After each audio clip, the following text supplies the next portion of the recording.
Yeah, and I think he really Reiner really did well with that. Uh, the filming locations for this were in Colorado, like in the story, and that's another thing I thought was kinda weird about the book. King's novels are usually based in Maine. This one was based in Colorado, maybe Hmm. because of I think Overlook Hotel was also based in Colorado, I believe, because it existed, which I can understand for The Shining, but, he based this in rural Colorado, maybe because of the mountains? Could be. Could be. But they also filmed at Lake Tahoe area in California-Nevada border. They also filmed in, Genoa, Nevada. The soundstage of Los Angeles, which is this picture here, it shows them on the soundstage. This is where the hobbling scene was filmed. Likely. There was weather considerations. Although the production wanted real snow for authenticity, filming schedules didn't align with, peak snowfall. At times, the crew relied on fake snow or shot at higher elevations near Tahoe to ensure a snowy landscape. The unpredictability of mountain weather meant the crew had to be flexible, occasionally shifting schedules if snowfall was insufficient on the roads or were temporarily closed. So some of the challenges they had, again, snowfall. It was unpredictable.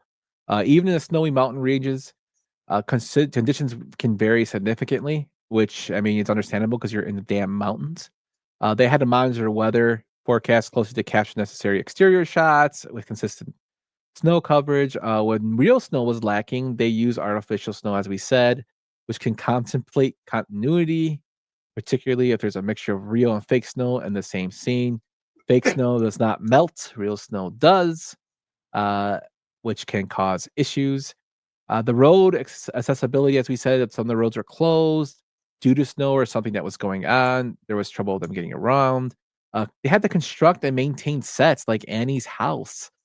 Production designer Norman Garwood designed a claustrophobic, homey yet ominous set, which is a great shot here, tone of that. Every detail, floor, wallpaper was made, old-fashioned decor. They wanted to reflect Annie's personality, and I think they did a really good job with the way it looks. I especially like her bedroom with the, chest, cedar chest in front where usually you would keep your covers, but it's kind of like a room that I would expect her to have when she's sitting there watching, The Dating Game and eating Cheetos with a whole 2 liter of Coke. Uh there were special effects for violence. Annie's brutal acts, including the hobbling, hobbling, demanded careful choreography, prosthetics, and camera trickery. Practical effects needed to look realistic without actually harming James Caan. So they had to do a lot of close coordination for that. Also, James Caan's physical limitations in the role. This kind of is something that kind of was a challenging for them because he's basically sitting or laying for the most of the movie. He's bedbound or wheelchair bound, so Khan spent hours in one place, which can physically challenging. I mean, your muscles stiff up, you get cramps, you get bored. I mean, you're acting, but you still get bored, and you get you're uncomfortable.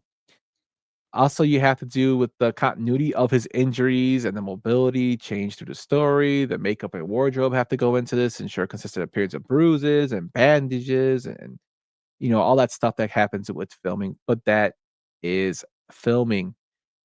Kathy Bates' intensity and her emotional demands was kind of a little rough patch they went through. She portrays Annie required rapidly shifting from the caretaker to the explosive rage, and performing these emotional extremes could be exhausting for her. And the production supported Bates with breaks in controlled environments, especially for the more harrowing sequences. Sometimes when you act as something and you really get into that character, you kinda don't like what you're becoming. The best example I can give is James Gandolfini as Tony Soprano. He would keep a one of the ways to make himself angry was he kept a pebble in his shoe to piss him off, or he would go out in the cold with nothing on, with, like, no shirt on just to get himself in the angry mood or go hours without sleeping. And then he would just go and, like, kinda seclude himself in, the car to sleep or whatnot to kinda get out of that character. That's what sometimes for these emotional roles, that's what actors have to do. Yeah, I mean, she gave it all for this one. Mhm. Scenes involving violence, such as the hobbling, were extensively rehearsed for safety and accuracy, so that can be kinda tiring, and then, you have to test the props, all that stuff. This had a moderate budget of $20,000,000, even though I think $20,000,000 is a little higher. It wasn't a low budget indie, but it was also a massive studio it wasn't a massive studio blockbuster budget, so that's one thing, and then you had a tight shooting schedule uh, for this film that caused, a lot of issues, scheduling around the availability of cast, particularly Lauren Bacall for her how you say is it Bacall, right? Yep. Lauren Bacall for her agent scenes and location windows, the weather and road closures created pressure to stay on pace. Also, you have to be, make it believable. Shooting near Lake Tahoe provided the authentic part of it, but you have to make it look good, and then you have to make sure the cast is committed to it. Despite the physical and emotional demands, both Khan and Kathy delivered performances that are lauded by critics and audiences, and we'll go into that a little bit more. Uh, Tone, talk a little bit about the score. All right. So the score, okay, if you were unfamiliar, came out July 1st, 1991. It's only 29 minutes and 55 seconds. Okay. What I enjoy is that the lead off track on the score is called Number One Fan. Well, we know that that's just some of these titles are great. Buster's Last Stand. That's the name of another track on that thing. But a real tight little score by Mark Shaman, who further research seems to be on a movie that you recently talked about, another Rob Reiner classic, A Few Good Men. He shot When Harry Met Sally the year before with Rob Reiner, Adam's Family, a whole bunch of movies. For me personally, two things that always stick out for me with the music in the film are her love of Liberace and Liberace records, and because I love that ridiculous movie with Michael Douglas playing with Liberace, it's just so hilarious because she's like, "I'm gonna get out my Liberace records." And for me, one of my favorite songs of all time, and honestly, I heard now that we talk about it here, I heard it here for the first time, and that is Shotgun by Junior Walker and the All Stars. It's what starts out when he's driving before he crashes. It's just an instrumental with the awesome saxophone. Um, the music is cool in this movie because again, with such an intimate setting, you need the music to pretty much portray that, and I think it does. Definitely. When you mentioned Liberace, I couldn't help but laugh because Brian had sent a quote from Austin Powers. Uh-huh. And when they're like, "Oh, wait," I think she's asking him like, "Oh, so what did change your mind? Like what blew your mind?" And he's like, "Yeah, I never, what really blew my mind was Liberace was gay. I didn't see that one coming." Just the way he says it cracks me up. That was like peak Mike Myers. That always makes me laugh. He's like, "I can't believe Liberace was gay. I didn't see that one coming." But that You was ever see hilarious. Stewart Saves His Family? No. It's awful, awful movie, but like he's just talking at the table, and his dad looks over at him. He's like, "I got Liberace for a son." I don't know, a really ridiculous, bad SNL. They really came out with some bad SNL movies. Yeah. But that is our film development. We have found out where the film came from, the actors who may appeared and did appear that we're saying that they're not because they're not in credited roles, but they are in the film. Uh, Also, the filming locations and some of the struggles that the film had gone through. Tony, ready to go into this sucker? Let's do it. Cool. Let's go into this film breakdown. See the arc? He starts down here. He ends up here. Where's my arc, Paulie?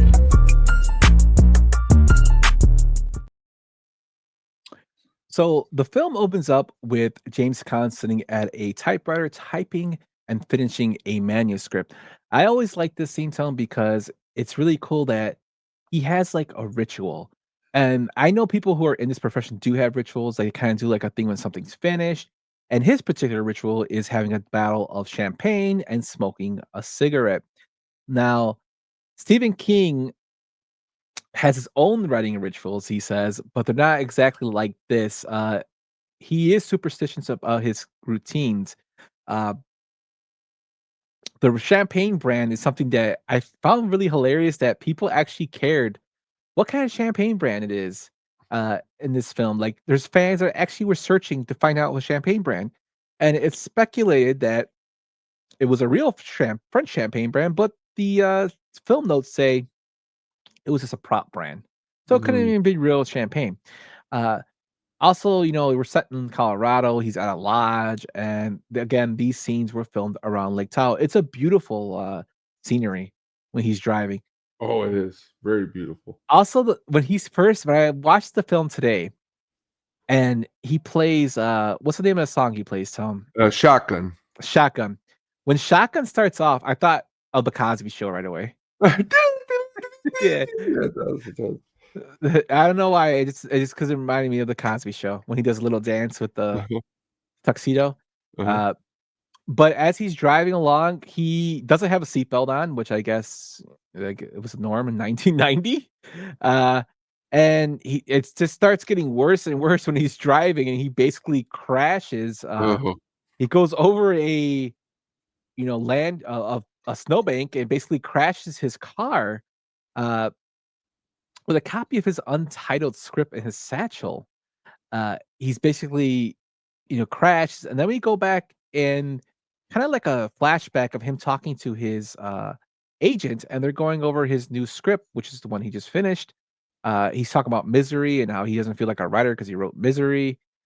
So he, is really excited about this new script because he thinks he's pretty much done with the Misery series. I really like the car crash here. I love the fact that he is you know he's dancing to Shotgun, like, jamming out, and then just starts fucking turning his wheel like crazy. Like, it reminded me of when you went to driver's ed and they took you to, like, those simulators. That's what it reminded me of when he was doing it. Well, like the wheel looks like it has like zero traction. It's just like Yeah, that's why it was cracking me up when I was watching it. Uh, but he gets crashed, and then miraculously, somebody comes with a crowbar and opens up his car, pulls him out, gives him resuscitates him, mouth to mouth and, compressions, and picks him up on their back and carries him. He says, like, Corky Romano, like Sam, quirky. and carries him on their back away, uh, which is crazy because that person just picked him up like nothing. And James Caan's a big dude. Yeah, Yeah, that's picked him up Sonny. That's Sonny like Corleone you're picking up there. yeah, like That ain't nobody there. so the thing is to this is a silhouette of the person that pulled him out, and Rob Reiner's really big for using silhouettes in his films. He likes the tight framing of them. Uh, the funny thing is, I'm like, man, did Kathy Bates really pick this dude up? No, it was a stunt, just stunt double that did it. But it would have been amazing if it was her. She did tackle a guy in the Water Boy, so it can happen. Uh, well, Paul begins to kind of come out of his slumber to this.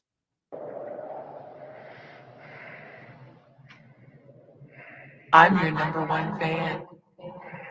There's nothing to worry about. You're gonna be just fine. I'll take good care of you. I'm your number one fan.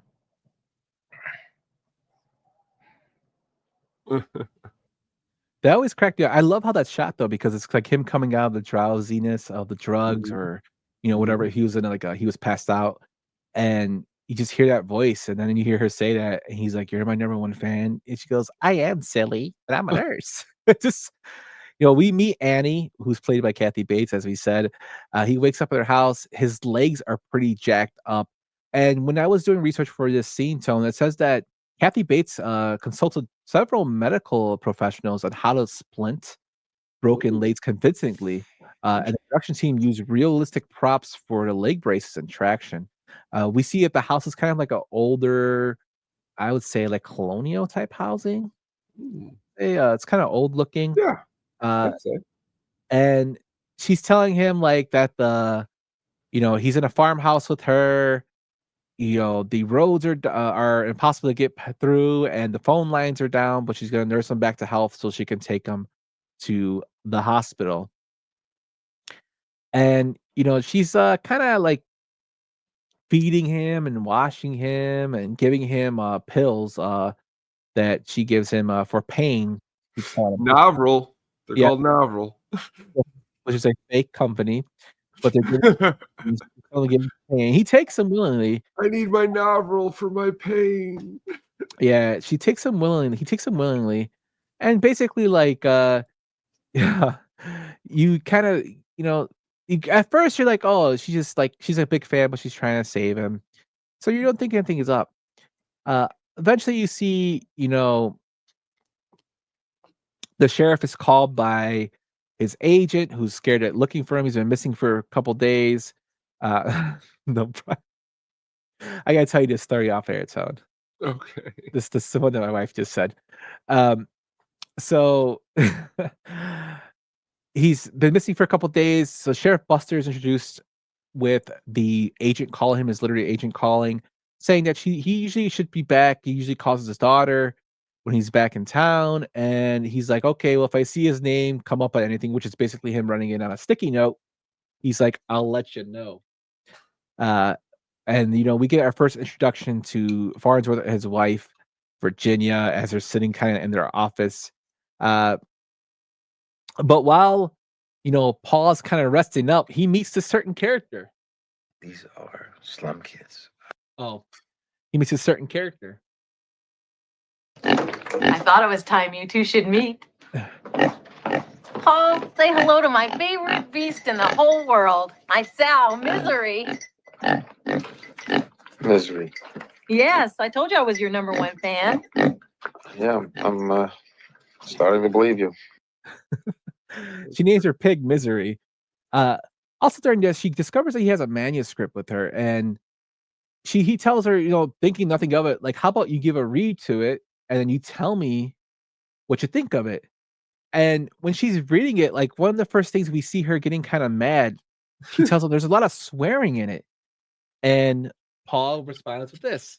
These are slum kids. Love this. I was a slum kid. Oh. Everybody talks like that. They do not. What do you think I say when I go to the feed store in town? Oh, now, Wally, give me a bag of that effing pig feed and 10 pounds that bitchly cow corn. And the bank, do I tell Mrs. Bollinger, oh, here's one big bastard of a check. Give me some of your Christing money. There, look there. See what you made me do?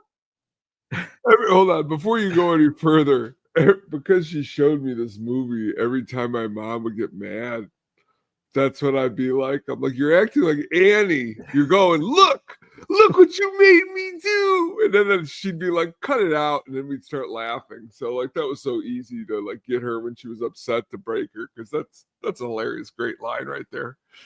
Yeah. And the funny thing is, like, she just goes from 0 to 10, dude. Yeah. She just goes like ape shit. And all he was doing was just trying to explain to her. If you go back, if you watch it again, I love watching just his eyes looking at her after she does that. Like, what the fuck? Where am I? Yeah. It's great, visuals to it. The way she's just going from 0 to 10. And he's like, what the fuck did I just get myself into? Again, he's telling her he wants to speak to his daughter. He wants to, talk to his agent. She keeps saying the phones are down. The roads are impassable. And, we kind of see an unpeeling in that scene of her character of being crazy. That's true. He does all that great acting. Yeah, he does. It's just funny. Excellent acting. But like he's just like, holy shit. I mean, what I would probably be the same way if I saw that. And around this time too, the sheriff is searching for him. He's looking at we kind of see like where he almost gets caught, well, not get caught, but he almost finds his car for the first time. Mhm. When he and his wife see a broken branch. And then when he goes back to his car, he he's getting back into the sheriff's car, and Annie is driving back on the road that she said wasn't working. She goes and tells Paul, "Oh, I got this book from the store." And he's like, "I thought you said the roads were down." She's like, "Oh, there's only a road into town." And he goes, "I called that agent of yours." He's like, you told me the phones are down." She's like, "No, they have one at the store." And I told him that, This is you'll be, bullshit.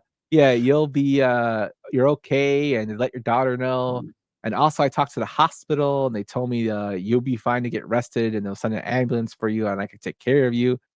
And at this point, he's like, yeah, there's something going on here. So, and she's also telling him, "Oh, I'm reading your book, the book I'm on page 70." And then at night is where it really gets creepy because she comes into his room screaming this. Annie, in 1871, women often died in childbirth. But her spirit is the important thing, and Misery Spirit is still alive. I don't want her dead! I want her! And you murdered her! No, I didn't. Who did? No one. She died. She just slipped away. Right. Slipped away! Slipped away! She didn't just slip away! You did it! All that from killing her favorite character of Misery. The Well, way she I the mean, way let's she be shakes his really bed honest. glares. If they killed Jack Burton, you'd react that way too. I don't know if I'd be shaking the, John No, maybe not Carpenter's that bad. bed You're while not he's gonna be scared hobbling shitless. anybody. While he's No, scared you're right. I shitless was and this just is no, happening. you would do It is, that. and, Restless, it is terrifying when she does it because and he does a great job, like, showing that in his face. Like, and he's helpless, he can't do anything, his arm's broken, his legs are broken. Uh, he's basically like, "Oh, what the hell is going on here?" And, I mean, what is he supposed to do, Tone? Like, what would you do in that situation? Well, first of all, it goes like as you said, you start to be like, well, you're trapped, you can't move, you can't do anything. Um, what you do is pretty much what he does is you got to play dead until you can get well enough to maybe strike. Yeah, and, you know, But he he, messes up. We're gonna get to that in a second here. yeah, so she basically gets mad at him, and she burns his manuscript in a in a grill in the middle of the room. She His pours face. yeah, and then she's like, "Oh, good gracious," when the ashes are flying all Oh, over, God. and you can see he's just tore up, he's tore up. And when I was doing, research for this, they kept saying that the script's name was Fast Cars. No Yeah. idea why, but the script's name was Fast Cars. Because I think it was like it sounded like from watching it, it was like Paul. This was going to be Paul. So what it was going to be Paul's. This was going to be Paul's breaking away from misery. He was Yeah. going. He was like more like mobsters, bad language, Mm, cool cars, and she was like not going to buy this because yeah. again, at this point, the new misery book hadn't come out yet, so Mhm. she's still like, Yeah, she's still that, and then when she bought the new Misery book is when she went yeah, ape and shit. then she's really then going, Yeah, I guess you said, a what? yeah, and, when she burns it, he all the pain in his eyes because he had finished writing that book, and he was really passionate about it because it finally got him out of, the misery because he didn't feel like he wasn't a writer, Yeah. uh, until when he was doing Misery, he just felt like it was BS, so that's why he killed her off. But, Annie Wilkes, she wasn't going for that, man. She did not like that. She burns the manuscript in front of him, and, again, this is foreshadowing, showing that she is batshit crazy, as well as, what happens later in the film. But like you kept saying, Tony, she kept supplying him with Norville, which is a fictional painkiller, and she would often administrate it forcefully to him, uh, which he notices he's becoming dependent on during this time. So he starts to kind of like hide them. He starts to hide the pills.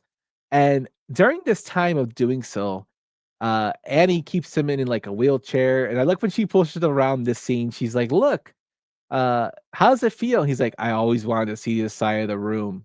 Oh, yeah, that's a classic line.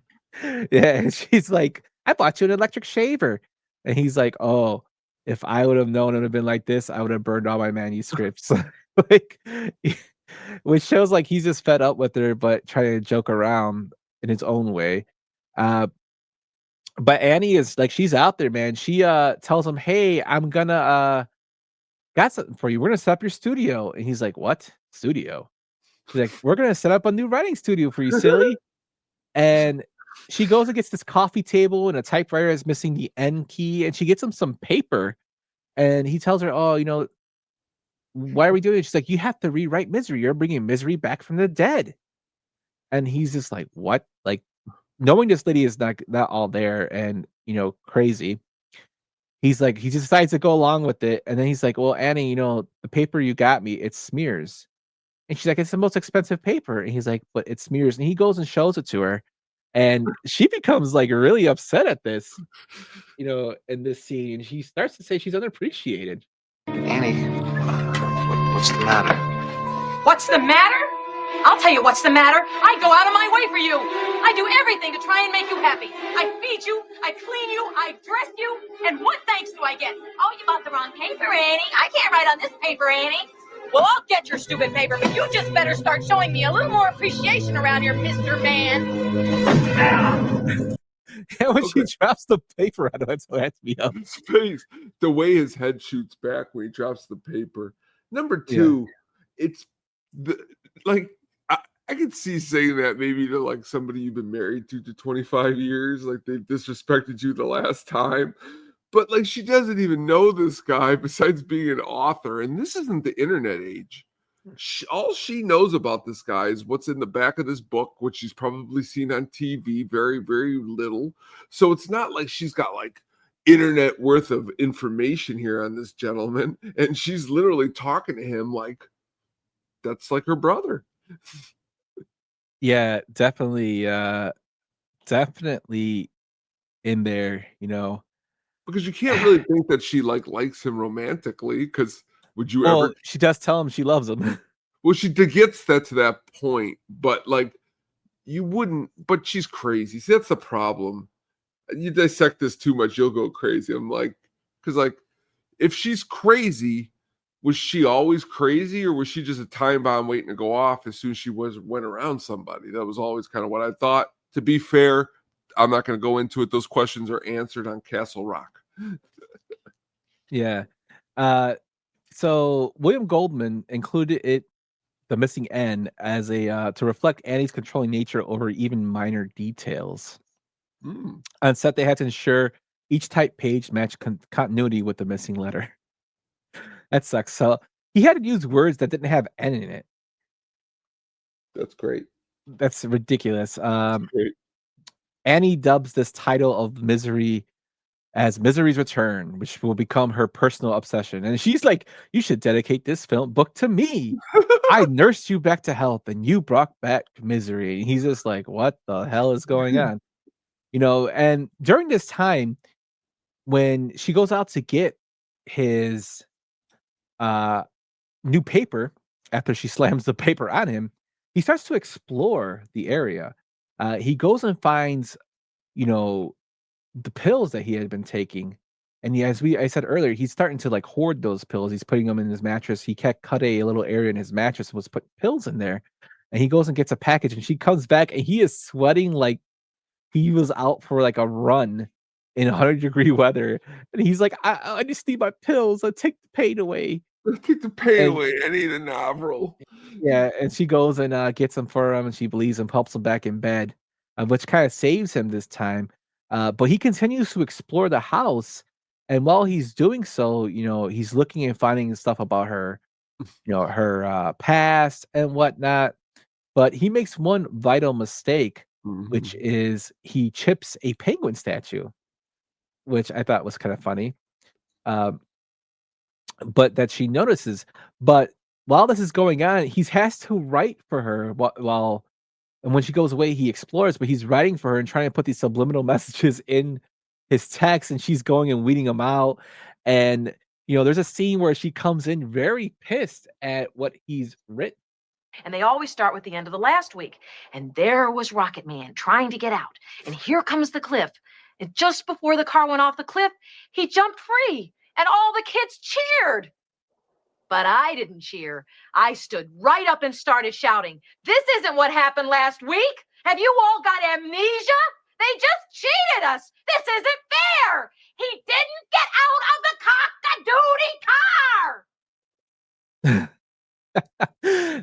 The cock-a-doodle car. Annie's Yeah. bizarre, childish expletives, cock-a-doodle and dirty birdie were a mix of lines from King's novel and additional William Goldman flourishes. Bates practiced using these lines in a sweet but scary tone. She does a great job of doing it, and she gets mad because she says that it's not making sense, and he's dragging it along, which he is because he's just writing this shit to get it over with.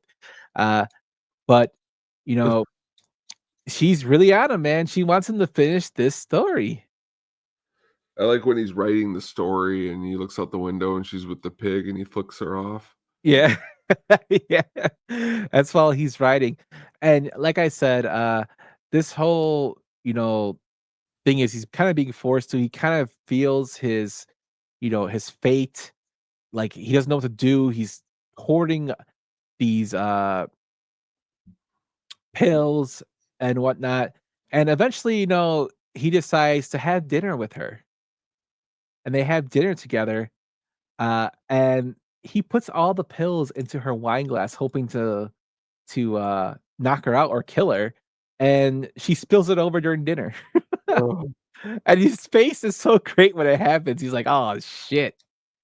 And she she kind of walks away, like fine it, after that scene. Then he's finding out like I have to find some way to get out. So he uses a bobby pin to get out of his room when she locks it.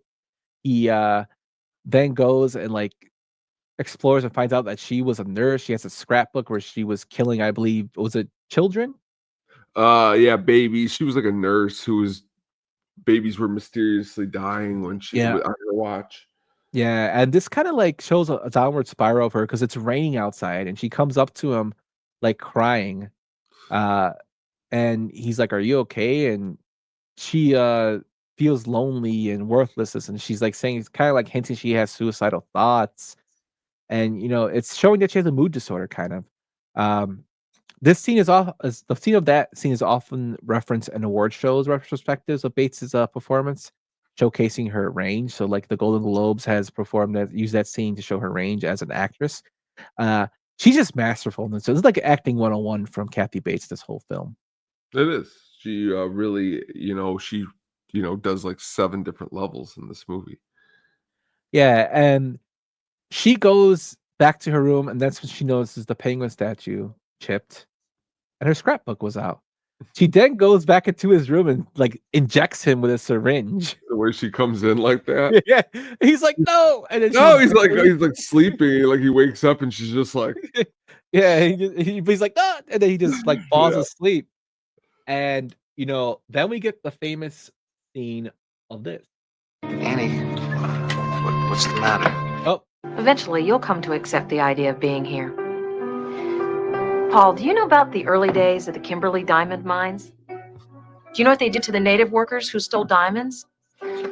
Don't worry, they didn't kill them. That would be like junking a Mercedes just because it had a broken spring.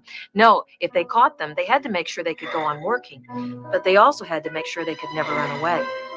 The operation was called hobbling. and this scene is pretty graphic when she puts a board between his 2 legs and takes a sledgehammer and just basically breaks his ankles to where he passes out. Now, King's book is way, way more graphic and violent with psychological torture and physical torture than the movie is. In the book tone, she actually cuts his foot off with an axe, That's what I thought. and then she stops the bleeding with a blowtorch. Oh, Screenwriter William Goldman and Rob Reiner chose a sledgehammer, hobbling for cinematic shock while keeping an R rating feasible. James Caan admitted in interviews that even knowing it was staged, the setup gave him chills because Bates' performance felt so genuine. Oh, And after she breaks his legs and he passes out, she goes, "God, I love you." yes. I always Oh like my god. earlier in that when she's like, "Paul, I Yeah. know you've been out. My penguin always faces due south." Yeah. I found your key. When she shows up the, bobby pin. Yep. When the audience reactions to this, when they first early test screenings, they were, like, gasping and, like, some people walked out, a claim repeated in various interviews resulted by varies by, screening, but a lot of people walked out. To get this scene, a prosthetic foot and a hinge mechanism were used. The camera angle was perfectly chosen for maximum impact, just enough to show the ankle bend unnaturally. Yeah, it's pretty crazy when it happens, when the hobbling happens, man. The Hoblin. Yeah, and while this hobblings happen and, Sheriff Buster, he finds the car that belonged to, Paul, and they raise it up, they get it out of the ditch. They have a press conference where your boy JT Wall shows up, even though he wasn't credited. And he's convinced, that Paul's still gotta be alive. He just, starts doing his investigation more, and he starts looking around, and then he's doing, library research, reading old newspaper articles, and rechecking earlier police records about superfans. And his name resurfaces up about it. And this kinda gives it like a Hitchcock vibe to the film. And he intentionally drew these parallels to small town detectives that uncover like big secrets, like in Psycho. Reiner has said publicly that he kinda did that for his film. Did you get kind of that vibe? Yeah, I mean, I never thought about it that way until you just pointed that out, but I can see that. And also you get his agent keep calling, and it's kind of pushing, this pressure. He even goes with a helicopter that Paul sees fly over. Uh, and I think it's when he's pissing when it happens, right? When Yeah. she's like telling him about like how she would never be with a guy, and then she's like swinging around. No, it's And when he's she just like burns. he's just Yeah, he's like looking. just staring at it. And no, it's actually when she burns the book. But Yeah, it no, was right after that. he yeah, just that scene too that we mentioned where he uses the bathroom in a like a bucket or like a Yeah. I don't know Like what it a is. nurse thing, like Yeah, that like a you nurse, he pisses in there, and she's, like, talking to him like nothing, and then he's, like, all done, and she takes the, jug away from him, and she's talking about how she couldn't walk down the aisle with somebody while swishing around this thing of piss, and he's just, like, staring at her like, "You're one crazy lady." Uh, but at this time, Buster finally figures he's gonna go to the Wilkes house, and she kinda, like, she puts Paul in the basement, she basically throws him down the stairs. And he's, like, laying on the floor down there, uh, and she's telling him to be quiet. The sheriff comes, and he starts making noise for Buster, and Buster goes and opens the door and is I love like that door. I don't know if you, yeah, paid attention. It's like you can't tell it's there. He, like, has to, yeah, like, push it push and, it like, yeah. press. Yeah, it's kinda like a enclosed into the wall, like, it's Yeah. kinda, like, hidden. He arrives, and then, like, he goes in, and he's like, "Mr. Sheldon?" And then she blows a big ass hole through his chest. And this was giving a lot of people shock value for his death in this, and it kinda made me feel sad a little bit for, Buster dying there. It sure did. I mean, poor Buster did not have to go out that way. Yeah, and, during this scene, the gun effects were used with squibs from Hollywood and a safe distance gun recoil. Farnsworth's background and stunts allowed him to take the hit convincingly, so old man Rich, he took it like a champ. After she, shoots good old Buster and she walks down the stairs, her and, Paul have this conversation. You see, I've known for some time why I was chosen to save you.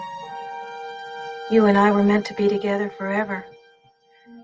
Now our time in this world must end. But don't worry, Paul.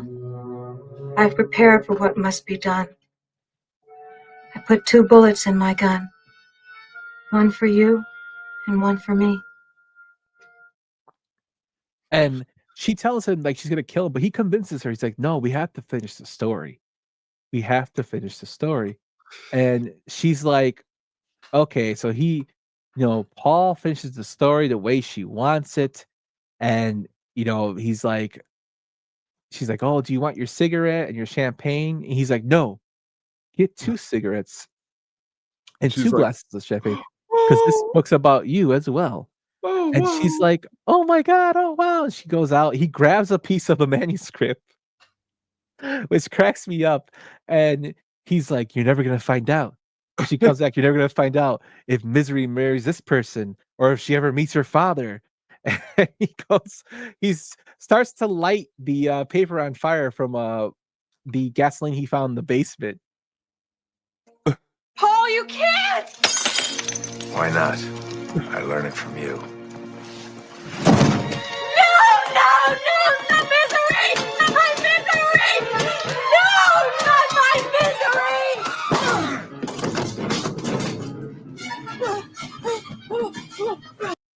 And that part always cracked me up because when she's out there banging on the floor to try to stop the manuscript from being on fire, he picks up the typewriter that he had been working out with, and he like smashes her in the head, and she just falls on the floor like, oh.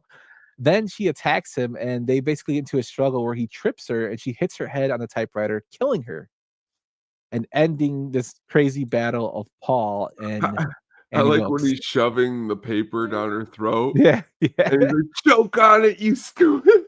Yeah. He was, Oh, he was Mailman pissed. Jack says the book is so freaking scary, and you know what? Like, even watching it today, even though I know the ending of it, it's very, like she does a great job in her Sure. portrayal of getting those emotions to you. We then cut forward to 18 months later. We're in New York. We see Paul and his agent are talking. They're at a restaurant. He's written a new book and it's gone real, real big. You know, people are actually complimenting him on his new book. Uh, but he's not doing his ritual anymore. He's not doing champagne and the cigarette anymore. And you kind of figure it's probably from the trauma that is going on. And you know, his literary agent asked him, "Hey, Paul, why don't you write a book about what happened in that house?" Gosh, if I'd have known you better, I think you were suggesting I dredge up the worst horror of my life just so we could make a few bucks. I thought you were over. I don't know if anyone could ever totally get over something like that. It's weird. Even though I know she's dead, I still think about her once in a while. Excuse me. I don't mean to bother you, but are you Paul Sheldon? Yes, I just want to tell you I'm your number one fan. that's very sweet of you. Yeah, and I love the hallucination he has when she's walking up with a knife as the waitress is walking up, and he's talking about how he sometimes sees her. Uh, he definitely has PTSD, and I think it's kind of like his agent's kind of a bitch, like asking him, "I thought you were over it. It's only been 18 months." The guy was like tortured for like God knows how long during from this crazy lady, and he had to kill a person to get out, and he saw another guy die. Uh, you know, I don't even did the pig survive, Tony? That's all I want to know. Did the pig survive? Well, you start to think about it. I mean, if at the very least, Kathy Bates was just a kind person, and she saved him, and he got to leave, he would have probably set her up for life. Yeah, but she turned out to be a fucking psycho. Well, that's the problem, that's the little stick in the movie. But do you think the pig survived? Did Misery survive? Yeah, I think the pig has to be. It'd be cool if there was like Khan took the pig in. I love the fact that you call him this last like Khan took the pig in. Khan took the pig in instead of like Wrath of Khan, like the way they say Khan. You talk too much about Annie Pig. You blabbed about Mars, Quaid. No, but it's an excellent ending to the film as we cut to the credits and we have Mark Shaman's closing theme. Um, the score is awesome for the film. I know you put it, you talked about a little bit, but there was some like little trivia nuggets here that I want to add in. Kathy Bates had some frustration with James Caan. Bates came from a stage background, of course, so she was used to really rehearsing a lot. And James Caan was like, I don't want to rehearse. I want to keep everything fresh. And just kind of like pissed her off because she's a perfectionist. And, you know, it's kind of like the two people that do their job differently. But I mean, luckily it worked out.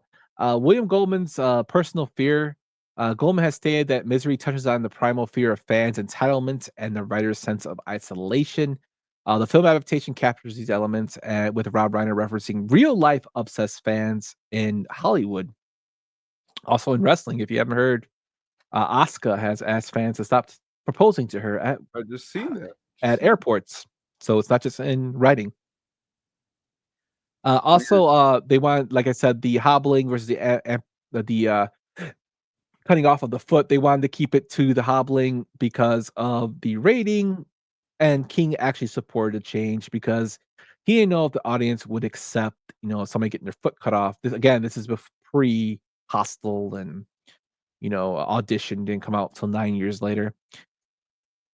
So people also want to know, what was Annie Wilkes's name origin? Like, where'd it come from?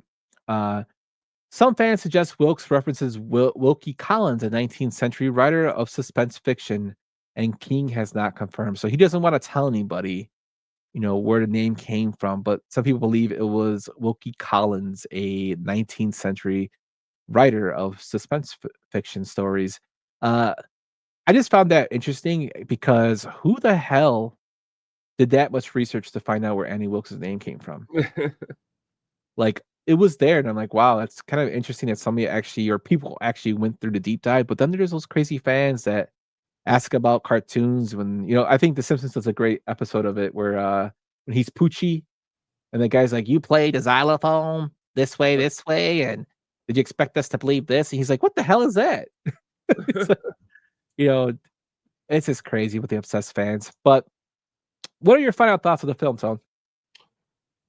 I heard something within the last 10 years that I actually didn't really know about it when I would watch it all these times when I was young, was that, Stephen King dealt with addiction, pretty heavily. And with him having dealt with addiction, it's pretty interesting that the movie itself, Annie Wilkes, they have said is kind of like a synonym for cocaine, his cocaine use that he had. And, when you think about it like that, Annie Wilkes being pretty much a subject of actual a drug like cocaine in which King was addicted, you can see then in the movie her personality going up and down and all of that. And pretty much the snow in the movie was supposed to kind of relate to that drug also.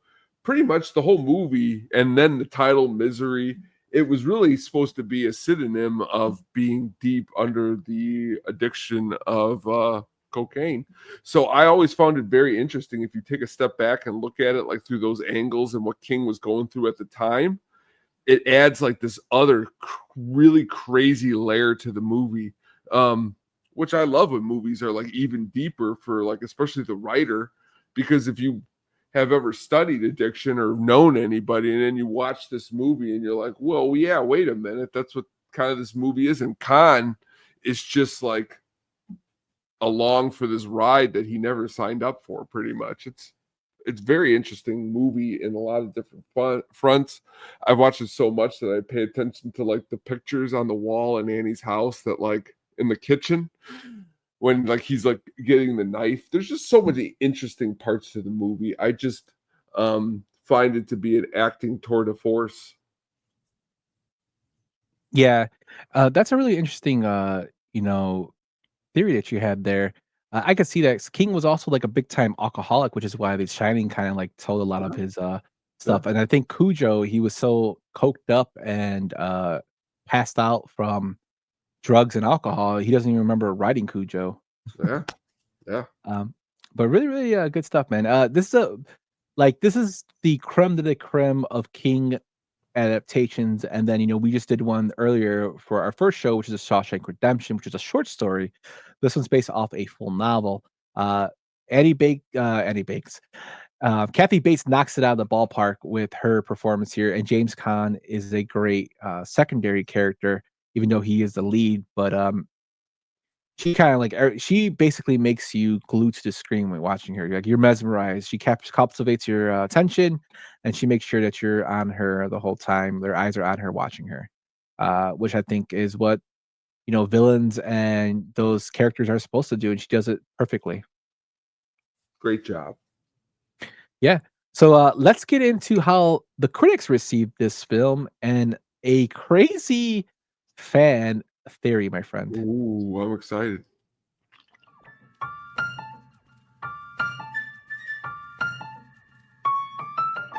You know that fat cocksucker says I look like the Shah of Iran? Who does? Tony.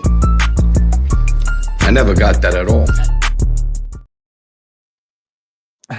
That one always cracks me up. So Misery made $60 million at the box office with a $20 million budget. So it grossed pretty decently at the box office, a 3-to-1 box office there. Kathy Bates, of course, went on to win the Academy Award for Best Actress, making this the first and so far only major Oscar win for any Stephen King adaptation, which is kind of crazy. Shawshank was nominated for, I believe, 7 or 8 awards, didn't win any, which is crazy. Misery was adapted for the stage multiple times. One notable Broadway version starred Bruce Willis as Paul and I Laurie wanted to go to Metcalf this so bad. as Annie in 2015 through 16. Metcalf was praised, but the production closed after a limited run. Now, Laurie Metcalf is a very, very talented actress. I think in The Conners, her character of Jackie kind of gets downplayed because she's more goofy. But in the earlier seasons of Roseanne, like she can pull your heartstrings really, really well. I love she was married to the ball boy in Fred from Caddyshack. He played the head ball boy in that movie. But Jackie was great on that show. Laurie Metcalf is even really good as Andy Garcia's partner in Internal Affairs. She's got some really early movie roles. She kind of pops in here and there too. I like her. Yeah. She another like great character. And also she's from Illinois. So shout out to There we go. Yeah. our girl Laurie Metcalf. So let's get into these positive reviews. The first one is from Roger Ebert of the Chicago Sun-Times. This was written in 1990, November 30th, 1990. He says it's a good story, a natural, and it grabs us, but it is not an entirely horrifying film, or at least not horrifying in the usual ways. He gave it a 3 out of 5, praising Kathy Bates's performance and Rob Reiner's direction. He noted how the film builds tension through psychological unease rather than traditional horror jump scares. And that's why people didn't know how to market it. Janet Maslin of the New York Times wrote this on November 30th, 1990. Misery is both blackly funny comedy and a tense psychological thriller, all topped by Kathy Bates' cunning performance. She again highlighted the balance of dark humor and suspense, commending Bates' ability to switch seamlessly between sweetness and a menace. She also remarked on how claustrophobic setting intensifies the film's atmosphere. Variety, their staff wrote this review on November 28th, 1990. While there's no shortage of tension, there's always a sly sense of humor that enlivens the claustrophobic scenario, thanks in large part to Bates's fearsome presence. They underscored the film's blend of terror and very comedic moments. They loved that. They also credited Kathy Bates' Oscar-winning turn for evaluating what could have been a standard thriller into something more memorable. So mixed to negative reactions. We have Hal Henson of the Washington Post. He wrote this and the same. All these people wrote this on like the same day, November 30th, 1990. Despite the strong performances, the film never quite reaches the pitch of horror it promises, and the comedic elements sometimes undermine the intended menace. Henson praised James Caan and Kathy Bates, but felt the film stopped short of delivering full-blown terror. He believes some lighter touches distracted from darker potential of Stephen King's story. Do you agree with that? No. Vincent Canby of the New York Times, in more of a critical strand of his review, he says the film is carefully directed by Rob Reiner and is well acted by the entire cast, but it isn't the roller coaster ride it wants to be. Though he acknowledged the craftsmanship, he argued Misery lacked the unrelenting thrills one might expect from such a premise. He suggested the adaptation was cleverly manipulative, but not as emotionally forceful as the very best King films. Which I'm like, okay, what were the best King films? Stand by Me, Well, I mean, he's got to be. Yeah, I mean, he's got to be talking about Cujo, previous. Yeah. You know. Shining. Yeah. Yeah. There you Okay, go. I guess. Destin Howe of the Washington Post says Misery is a compromise, a tense, and a really good tease at all at that. But so was King Kong. Who is this guy? Is this guy even working anymore? That's the stupidest thing I've ever heard. Destin Howe used his analogy to illustrate that while Misery excelled at building suspense, it could feel like it was holding back from something even more harrowing. His review will still seem somewhat positive overall, but he framed the film as deliberately teasing viewers rather than plunging them into outright horror. Yeah. I don't know what the hell he's talking about King Kong. Like I don't get that That's reference. so stupid sounding. That was over my head. Um, the cultural impact reinforcing Stephen King's cultural footprints, showing that he still is the king of supernatural horror and the king of non-supernatural horror at the time. Tony says, I always saw a weird alternative parallel to this movie and Groundhog Day. Mailman Jack, what? That's interesting. Mailman Jack, we gotta have you on to explain that. Yeah, we're good. This is one of King's definitive.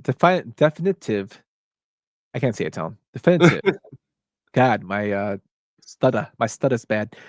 My pronunciation. I'm sorry about that. One of his definitive King adaptations. Misery is consistently cited along The Shining, Carrie, Stand By Me as a top tier adaptations of King's work to go along with Shawshank Redemption.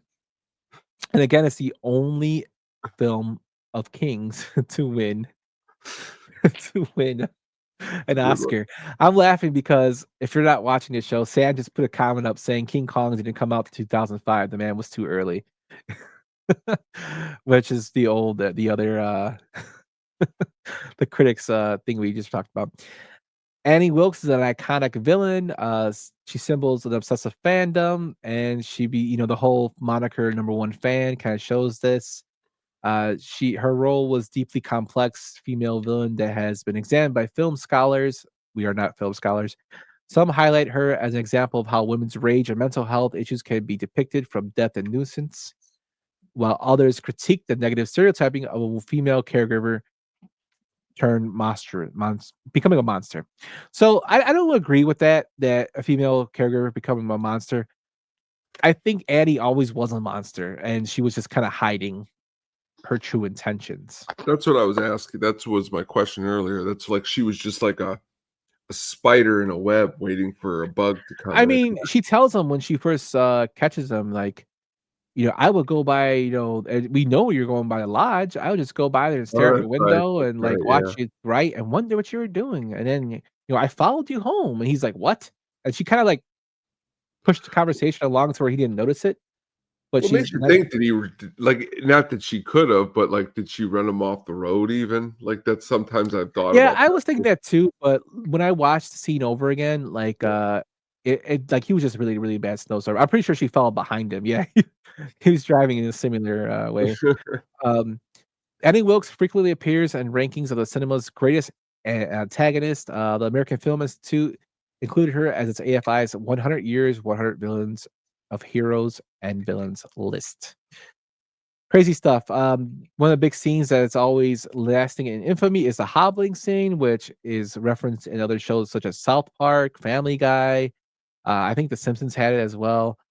The term hobbling itself became synonymous with brutality and has entered casual usage, referring to physically crippling somebody in a story. And cockadoodle and Annie's old lexicon. Euphemisms like cockadoodle or dirty birdie have become pop culture memes, showing up in comedic sketches, or social media references when somebody playfully mimics an unhinged yet prim manner. They were filming Ice Road Truckers. That's a great shot of her at the Oscars. Yeah, definitely. Again, this brought a change to the genre of thrillers. You didn't have to be gory, although it had some gore with the breaking of the hobbling. It more emphasized on character growth and being a menacing character than it did on the actual killing and gore of her deeds. I think it's something that was really, really different than we had in the past. So, like, what's another film that kind of fits that description? You know, something that's built basically on like more of the character than the goriness of his actions. Oh, I mean, can't you say that? I mean, I'm just taking because I haven't thought much about it, but I mean, what are the goriest actions of like Jack Torrance? Yeah, I mean, he does hit that guy with the the axe, but that's pretty much it. Well, I mean, she hits him with the sledgehammer. So, but like besides Mhm. that, they're like literally, it's they're unraveling their mental state that's making the viewer go, "Oh, we got to stay away from this person." That could be scary in itself. Mhm. Um, I don't know if you've ever seen the movie with Jake Gyllenhaal, Nightcrawler, Uh, where it's just you see his face and you already know he's unhinged and you feel kind of scared sometimes like that. yeah, you know another film that kind of falling down Yeah, that's a good one too. doesn't really have it has like some violence in it, but it's mostly based on like him basically going ape shit, Yeah. like mentally breaking down.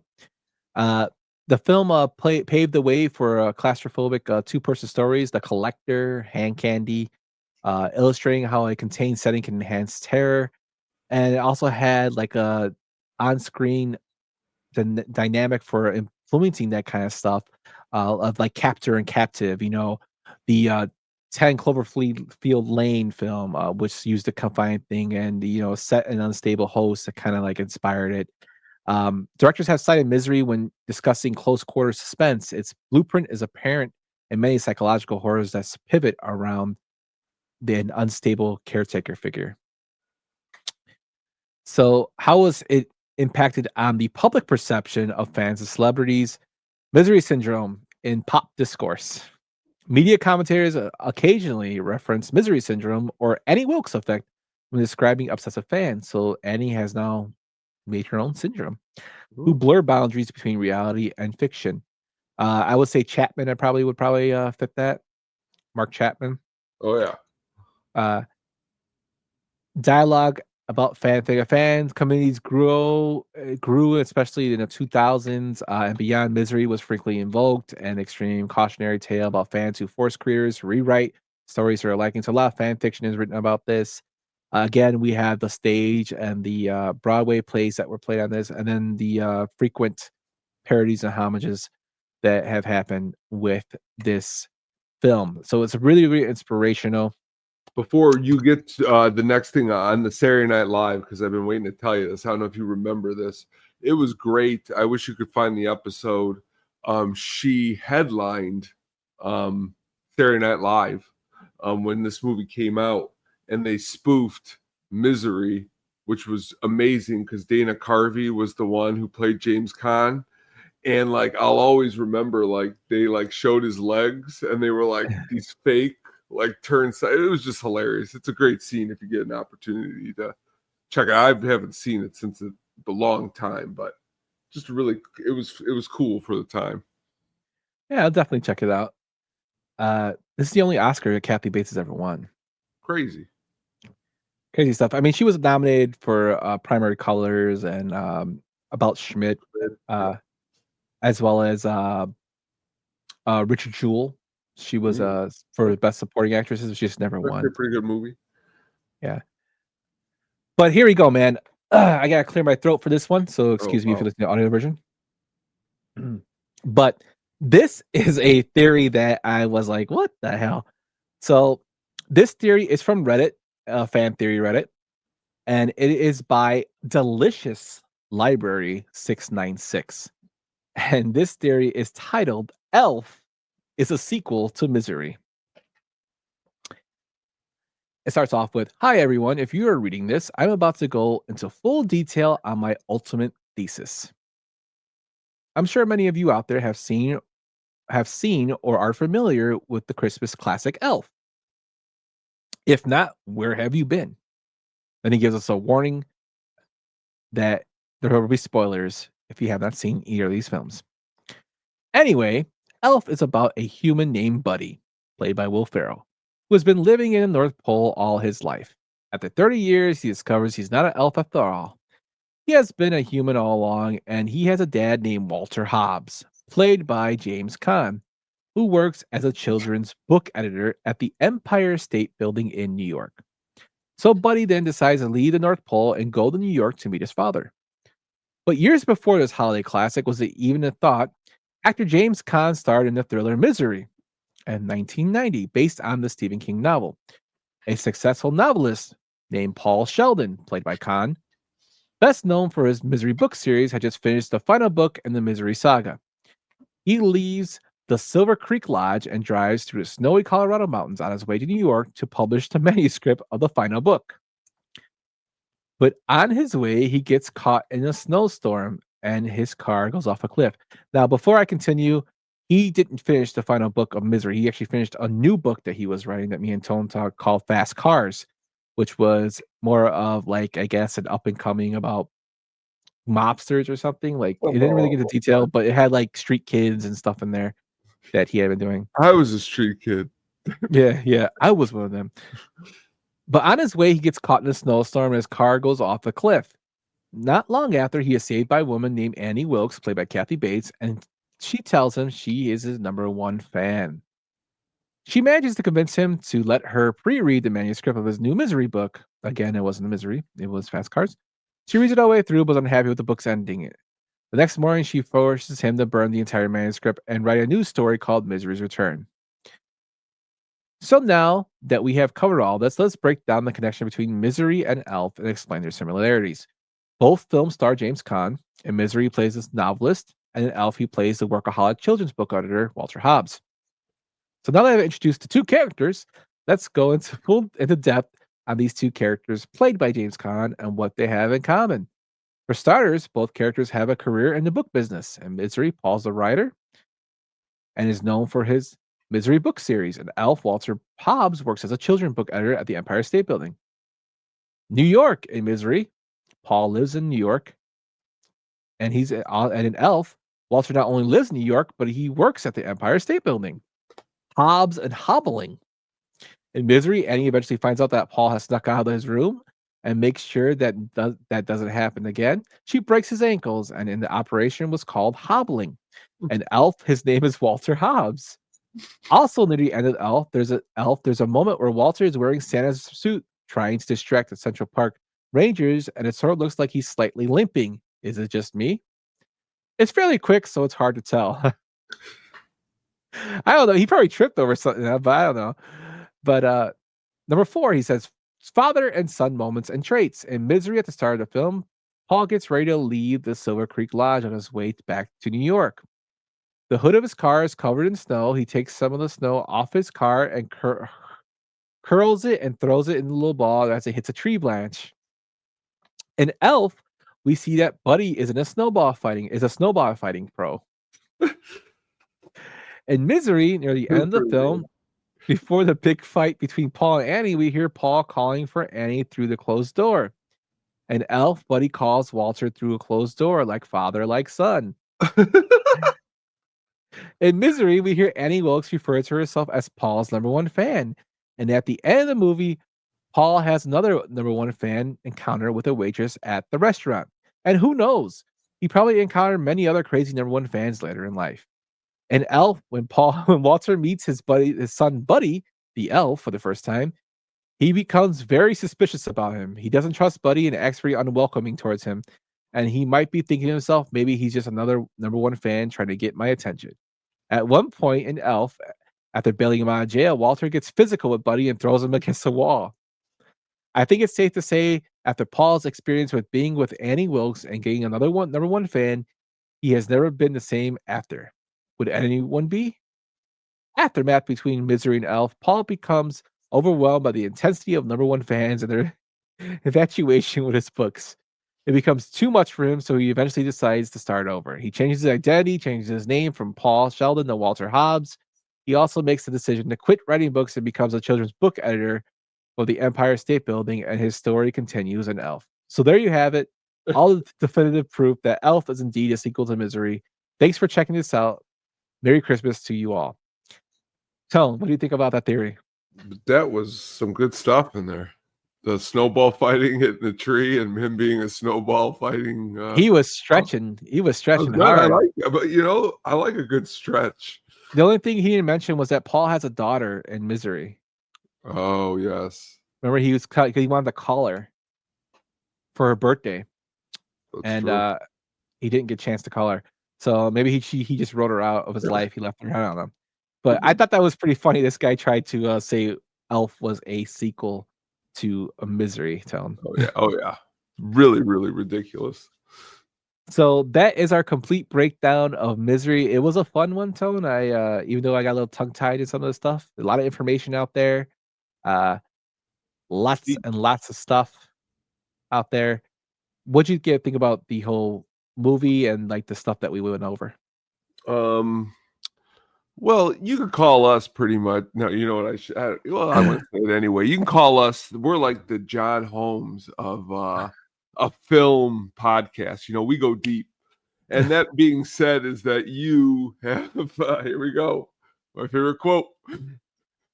Wow. Yes. Wow. Wow. And tonight was no exception because really Misery is a another Rob Reiner classic along with Stand By Me and his other ones. And as you stated, I mean, I just am glad that we were able to showcase Kathy Bates. I mean, we talked about James Caan before on the show, but Kathy Bates' great performance, and because we have the Oscars coming around the corner, this was an excellent expose and a great performance and a great movie. Yeah, definitely a great film. She definitely deserved the Oscar for it. Exceptional actor. She's playing Matlock now on Yeah. TV. I watched the Um, first episode of that too, and I'm not gonna lie, it was a good time. I gotta get around to the I'm rest sure it of it. was. That wasn't like this at her. I think she's great in everything No, she no, I does. I know you mean, weren't. No. in comedy, I mean, she was great in The Waterboy when that movie wasn't great, but she was Mhm. awesome in it as the mom. She was good in The Blind Side. She was his tutor in The Blind Side. Mhm. Uh, about Schmidt, she's awesome. She's a great actress. She also did another film. What was it? Dolores Claiborne, another Yeah, it was a good one. Stephen King film that was very good. So, if you haven't seen Misery, I just want to. She just won a Critics' Choice Award for Matlock tonight. See, Yep. Sam Reeves breaking news. Great job, Sam. Kathy Bates just won a Critics' Choice Award for Matlock tonight.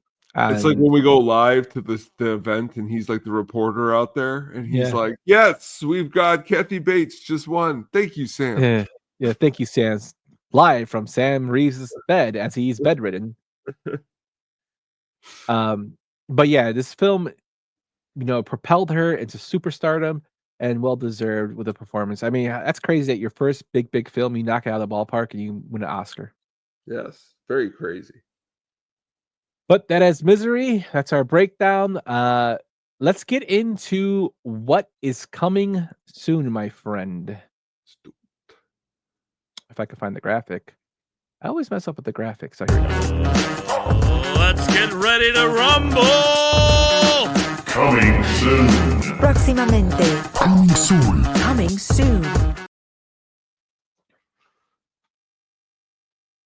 So What we got coming up is something that you aren't going to believe. We have an actor with such great movies as Random Hearts and Sabrina.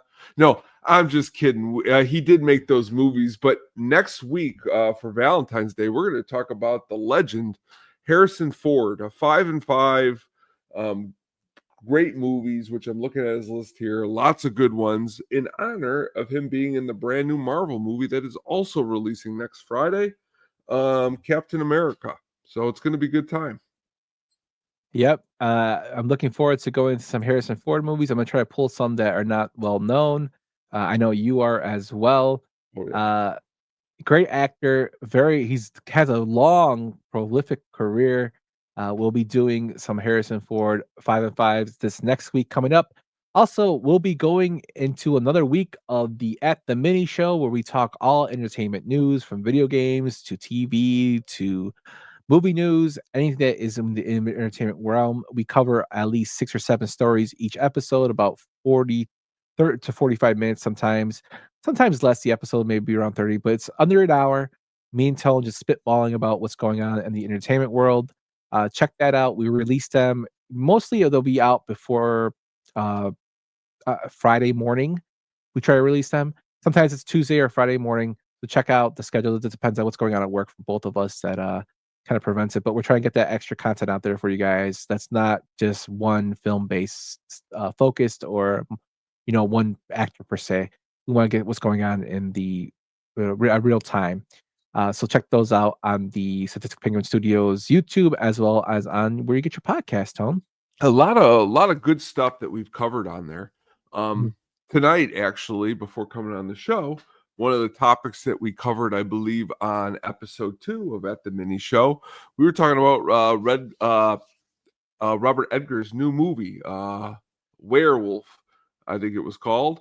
And he just stated today that this is going to be his scariest by far outing, he says, and he's going to be specifically, I think it says it's taking place in like the 15th century, but the language is even going to make sense into this for that time too.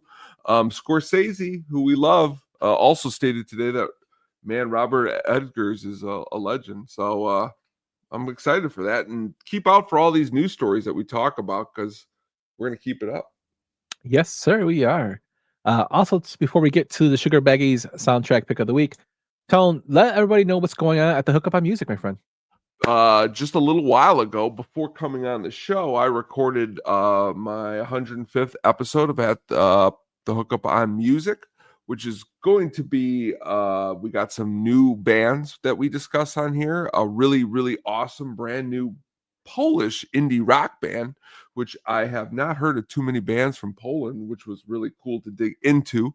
We also talk about such great bands as Them Crooked Vultures. We talk about Stephen Stills. We also talk about a recent concert of David Gray and Guster, and so much more. So that's going to drop tomorrow sometime during the day. So keep your eye out for that. Yes, and also check out It's Getting Drafty in here. He just had a ridiculous draft with Baloney from Chicago Sports Bums and Steve Niss. They drafted films where you keep one character as a real person and the other characters as Muppets. We watched it. It was hilarious. He picked one of them was Bloodsport. Great. Pulp Fiction was picked, so check them out. Yeah, it'll be, Brian did a great job on that, and Mr. Hand released a new collector's corner with some goodies that were really awesome. So shout out to Mr. Hand for releasing his goodies. He's been releasing. He got a new bat. I know he had some hockey apparel that he got signed, as well as a Chelios, I think, jersey he got signed that was awesome. Check out like Mr. Hand Collector's Corner on the Six Penguin Studios on YouTube. That's only a video version because he shows you what he has. So you go along for the ride with Pete, and Pete's a great storyteller for one, and awesome dude. So be sure to check that out on our network. With that, Tone, let's go straight into the Sugar Baggy soundtrack pick of the week to close out this show, my man. Let's do it.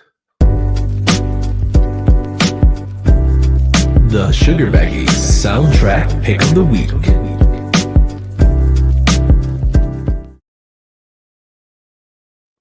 Before I say what it is tonight, I'm going to ask you a little trivia, because with you throwing around all this animation, I had to come up with some kind of animation.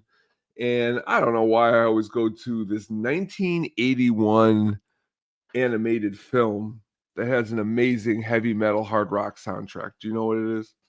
Heavy metal. You got it.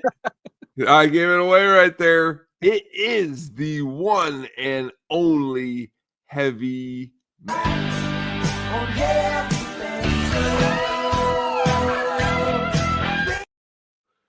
Man, first of all, I don't know if I should be sharing this on here, but a long time ago when I used to look for magazines I shouldn't be looking for in my dad's, I found a heavy metal magazine, like, fell out, and it was just like cartoons, and I was like, why is this in there with that? And then later I realized that they did show some some things inside the cartoon version of that magazine. But the movie itself from 1981, if you could tell by that little clip that I just played, very cool graphics for the time, and an actual excellent voice cast. You got John Candy, Eugene Levy, really, really excellent. But now you even get to the soundtrack. I mean, when you're talking about Devo, Blue Oyster Cult, Cheap Trick, Don Felder, who's from the Eagles, Donald Fagen, Sammy Hagar, Black Sabbath, Trust, Stevie Nicks, you're talking about a soundtrack that is just excellent. I mean, Journey's Open Arms, which I know wasn't made for the soundtrack, but it appears on here, is just really great. One of my favorite songs of all time is Devo's Working in a Coal Mine. A great cover that only comes in at 2 minutes and 48 seconds. I still have here in my possession the 8-track, which to me is just a cool thing to have because, again, the soundtrack is really awesome. I mean, Black Sabbath, 1981 on a movie soundtrack, sign me up. Yeah, and Sam Reese says they did a parody on that on South Park. It was great. Awesome. The only thing that kind of kills this is it has Journey in there. Don't talk bad about Journey's Open Arms. That's a good song right there. Now I'll give you this with Journey. Are you ready? I'll give you Don't Stop Believing. That song stinks. But I never liked Journey. My parents used to listen to Journey. But like when someone says, they see, like I listen to so much music. When someone says they don't like Journey and Journey has like 10 albums, you can't tell me you can't find 10 songs that you're going to be like, okay, I can. Like, you know what? I think it's because I don't really like Steve Perry's voice, I guess, and like maybe because my parents. Yeah, but there's a lot of people who have. Well, yeah, but like you can find songs that you like. Like if you like any art, like I know you like a lot of different kind of music personally. Mm-hmm. So like, I think like, have you spent time listening to like deep cuts? Probably not, because you don't like Journey that much. But like, if you did, you'd be like, well, okay, this song I guess isn't as bad as these ones that I've heard all the time with his voice, so to speak. Well, Wheel in the Sky I heard so many times. Maybe it's Journey fatigue. These are killer songs, man. I mean, like killer, like they played them so much. Wheel in the Sky, Separate Ways. Yeah, you just keeps playing them and playing. I hear it every time I go to a Sox game. They play it. Don't Stop Believing. Or Don't Stop Believing. Bad, but I mean, to outweighing Journey though, my man, is Devo, one of the greatest bands from the 80s. Yeah, Blue Oyster Cult too. Blue Oyster Cult. Get your Blue Oyster Cult tickets. Yeah, I almost worked at 7-Eleven. That'd be a good deep dive to do one day. Yeah. Shout out to Richard Roper, who I almost called him Roger Ebert again, who did that callback to Fast Times on his Twitter. Nice. Good dude. But yeah, this Grand Funk Railroad's awesome. Black Sabbath, like you said, Trust, Stevie Nicks. You got Sammy Hagar in here. Cheap Trick, Chicago band. Nazareth, which I was like, wow, Nazareth's on here. And they do blues rock, which is kind of crazy stuff. So yeah, sweet album, Tone. Thank you very much. Yep. Good show. Yes, sir. That is our show. We're over the 2-hour mark, Cotton. No, so we went over to her. I thought this was gonna be way longer than what we did. It's whoa, it's too close. Keep doing this. Yeah. I'm just kidding. And my wife walked behind me. I was like, what the hell? Yeah, I saw my wife walk behind me there. But thanks again for checking us out. Be sure to check back next week for At the Mini Show. At the Mini Show episode 4 is out. And check out the Hookup on Music, and it's getting drafty in here. And we will see you next week. Okay, good night, everybody. Thanks for listening to the At the Show podcast, a Sadistic Penguin Studios production. Game over, man. It's game over. What the fuck are we gonna do now? What are we gonna do? Maybe we could build a fire, sing a couple of songs, huh? Why don't we try that?